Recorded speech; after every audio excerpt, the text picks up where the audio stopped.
নিজের বাড়িতে আসলে কি সেটাকে পালানো বলে? কোনো কর্মীকে নিয়ে কি দুবাই গেছে? কোনো কর্মীকে নিয়ে ভারতে গেছে? ঠিকই, কিন্তু নেতায় ভারতে আরামে আছে। কোন নেতাকে সমর্থন দিবেন এগুলো আগে একটু বুঝে শুনে করবেন। আমরা দেখি জাতীয় পর্যায়ে আমাদের এক ধরনের রাজনৈতিক বিভাজন তৈরি হয়েছে। জাতীয় পর্যায়ে আমরা আপনাদের কাছে অনুরোধ করব, দেখেন রাজনৈতিক আমাদের মধ্যে এখন বিভক্তি, এটা কিন্তু কোনো জাতীয় আমাদের কোনো ইতিবাচক বার্তা দেয় না, বরং ফেসিবাদ বিরোধী শক্তিগুলোর মধ্যে যদি কোনো বিভাজন তৈরি হয় সেটা আবার ফেসিবাদের পুনর্বাসনের পথকে উন্মুক্ত করে দিবে। সুতরাং এই ফেসিবাদের পুনর্বাসনের পথকে উন্মুক্ত করে দিতে না চাইলে আমাদের জাতীয় ঐক্যবদ্ধ থাকার আর কোনো বিকল্প নাই। সুতরাং যারা গত 16 বছর নির্যাতন নিপীড়নের মধ্য দিয়ে গিয়েছেন, আপনারা জান নাই মামলা হয় নাই, দাড়ি টুপি থাকার কারণে মামলা হয় নাই, বিএনপি করার কারণে মামলা হয় নাই, জামায়াত ইসলামী করার কারণে মামলা হয় নাই।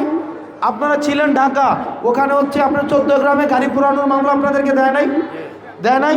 আপনারা ছিলেন বরিশাল, কিন্তু আপনাদের হচ্ছে গাড়ি পোড়ানোর মামলা দেয় নাই।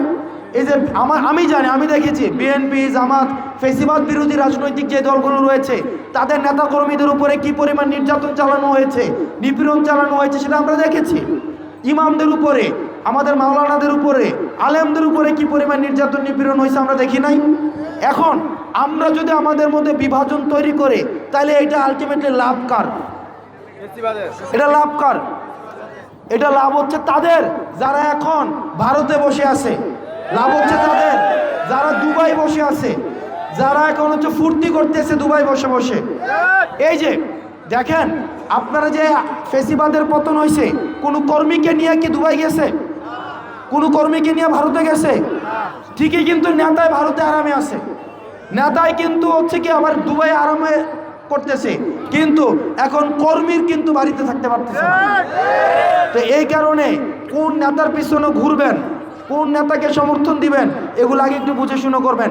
নেতা যদি অত্যাচারী হয়, নেতা যদি নির্যাতক হয়, নেতা যদি অন্যজনের অধিকার হরণ করে, আরেকজনের জমি দখল করে, ওই নেতার আমাদের কোনো প্রয়োজন নাই।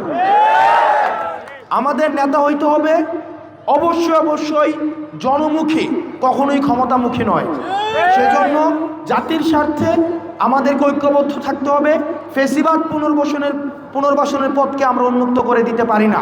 এবং আমরা আমাদের জায়গা থেকে যারা রাজনৈতিক, যাদের গত দীর্ঘ একটা বছরের 1.5 যুগের বেশি সময় নির্যাতন নিপীড়নের মধ্য দিয়ে গিয়েছে, তাদের প্রতি আমাদের সম্মান আছে। আমরা পরবর্তী বাংলাদেশ বিনির্মাণের জন্য আমাদেরকে ঐক্যবদ্ধ থাকতে হবে। গুজব এড়ায়ে চলবেন। আজকে একটা নিউজ হয়েছে না যে আমরা পালাই গেছি দেশ থেকে পালাইয়ে কই আসছি? দেশ থেকে পালাইয়ে কই আসছি? ধামতি। নিজের বাড়িতে আসলে কি সেটাকে পালানো বলে? মানে নিজের বাড়িতে যদি কেউ আসে এটাকে কি পালানো বলে? কিন্তু যারা এই গুজব ছাড়ায় তারা পালাইয়ে কই গেছে?